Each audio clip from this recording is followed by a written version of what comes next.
যে এক ছেলে বলেছিল আমাদেরকে মেসেজ করে যে আমি একটা মেয়েকে খুব ভালোবাসি হুজুর, তাকে বিয়ে করতে চাই, এখন ওই মেয়ের বাসার লোকজন রাজি হচ্ছে না। তো এই ছেলের মধ্যে কি চেতনাটা কি, সে প্রেম করছে ঠিকই, হারাম অ্যাফেয়ার্সে আছে ঠিকই, কিন্তু সে তাকে বিয়ে করতে চায়, ওটা হালাল করতে চায়।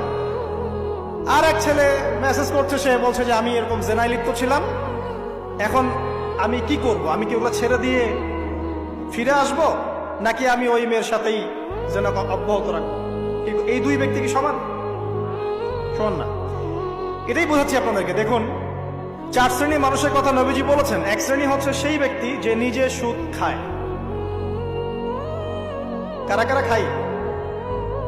এবার হাত উঠান, কারা কারা খান? আলহামদুলিল্লাহ।